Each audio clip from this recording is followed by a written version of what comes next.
I started this sermon series with a simple idea, that stories are maps. The stories that we tell, the stories that are told about us, tell us who we are and what the world is. They tell us who we could be and what the world could be. They tell us how to get from what is to what could be. And so those stories are important because if we tell the wrong story, we'll go the wrong direction. From the world as it is to the world as we do not want it to be. But if we tell the right story, if we tell the right stories about ourselves, if we tell the right stories about the world, if we tell the right stories about each other, we can find a way to the world that we long for, that we are desperate for. And part of how we do that is by getting the right things into our attention collections, by paying attention to where there's hope and joy and love and all of those wonderful things. And part of how we do that is by choosing good ancestors, by finding those stories that we want to continue and continuing them. And now we are at the end. We're at the end of the sermon series. And we are also given our readings today. If you chart a course through Scripture from the beginning to the end, we are at the end of Scripture. The end of the story, the world as God intends it to be. A while ago, I was listening to a podcast. I think it was The Bible for Normal People. And they had as their guest John Dominic Crossan. John Dominic Crossan is a Bible scholar. He's a former priest. He's got all of these credentials. He has done amazing work. He is also a really nice guy. I had the pleasure of meeting him once after he gave a talk in he gave the talk in a church, but I met him in someone's kitchen. And he's just this really nice Irish guy. On the podcast, and I'm not going to try to do the accent, he talked about how in the Bible, in our scriptures, things are labeled like there are 4 Gospels: Matthew and Mark and Luke and John. But he said that's a misunderstanding of what's going on. There is one gospel, one kind of good news, and that is the gospel of Jesus Christ. We get the gospel according to Matthew, and according to Mark, and according to Luke, and according to John, according to Paul, according to Peter, according to another John, according to this person and that person and another person. And if we're honest, there are a lot of ways to tell that good news. So, I am going to give you very quickly a rundown that you've heard before, the gospel, the good news, according to Pastor Chris, at the moment. The God who is love created the world and everything that is in it, and created the world in love and by love, and loved it, and gave it as a gift to itself. And we broke it. We created a distance between the world as God intends it to be and the world as it is. and we put the world under the power of death. And when I say death, I don't just mean the fact that we're all going to die. Even though we are, not hopefully anytime soon, I mean all of those things that make life less. All of those things that bring fear and worry and concern and distress and sadness into our lives. And seeing that, God came into the world. God sent prophets and preachers and healers and teachers, and then God came into the world as one of us, as Jesus, the one in whom divinity and humanity, holiness and brokenness meet. And in Jesus, God taught us and told us and showed us how to live and how to love and how to be human. So we nailed him to a cross and hung him there until he died and laid him in a tomb. And for a moment, the powers of death had won. Everything was dead. We might not have known it yet, we might not have noticed it yet, but everything was dead. And then the God who is love, the one in whom divinity and humanity, holiness and brokenness meet, got up and stepped out from under the power of death into the garden. Now the one in whom divinity and humanity, holiness and wholeness meet. And he was not the only one, he was just the first one. That is for everyone.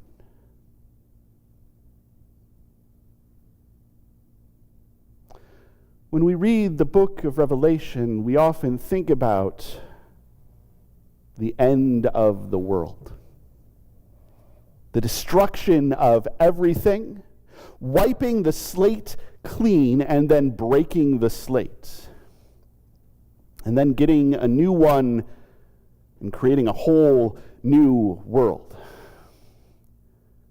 And maybe the best people get to go there from the old world. Maybe God will just make new people. We think that it's about getting rid of the old and bringing in the new, but I don't think that's there in the book. If you read it carefully, I'm not sure you ever see what is get destroyed. The things that are destroying what is get destroyed, and death and all its powers are no more. And there is a new heaven and a new earth. But I wonder if that is not so much a story about destruction and recreation as it is a story about resurrection. A story about removing the power of death from the world and bringing it back to what it could be.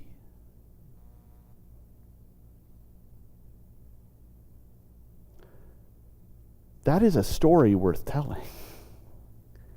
There is a difference between a life that is lived waiting for the destruction of everything and a life that is lived in the hope of the resurrection of everything. There is a difference between the life that is lived thinking, when everything goes south and is no more, I might get out of it, and a life that is lived with the expectation that I myself will be made new, and everything around me will be made new, and we will all be brought to life together in a place where the God who is love is our light, our sun and our moon and our temple, and our lives are lived in worship of him. And when I say worship, I do not mean church services, even though maybe there will still be those. And I do not mean playing little harps and singing little hymns, although maybe there will be some of that. And I do not mean shouting praise, although maybe there will be some of that. I mean living lives that are defined by love, that are filled with love, that pour out love, that honor the God who is love. I mean lives that are human lives, where holiness and wholeness meet. And if that is where we are headed, if where we are going is that world, if the road that we are on is that road, then we are by definition on a revolutionary road. We are, by definition, on a road that aims to change everything, because we are participating in the resurrection of the world. And I want to be clear, because I do not mean any of that in a kind of, there's a word I'm not supposed to say in church, so let's just say garbage, Christian nationalist way. I don't mean in the kind of way where a bunch of people who are just like us seek political power in order to force everyone to live just like us. I mean, we aim to live lives that are full of joy. Because joy by itself is a revolutionary act in a world that is under the power of death. I mean lives that are defined by hope, because hope itself is a revolutionary act in a world that is under the power of death. I mean lives that are defined by love, because love itself is a revolutionary act in a world that is under the power of death. I mean lives that are defined by hospitality and generosity. Lives that are defined by being humans in community with each other and with all of each other. With men and with women and with non-binary people, with old and with young and with middle-aged, with people of every creed and every color, every identity and orientation, everything. Because living in that kind of community, especially when that kind of community is defined by love, is a deeply revolutionary act. It is the kind of thing that might change a church, a town, a state, a country, a world. And nobody will be able to fight against it. Because it won't be about finding the army that is leading it. It won't be about defeating the politicians who are trying to bring it about. It won't be about getting those who have the powers of the world to change, although we hope.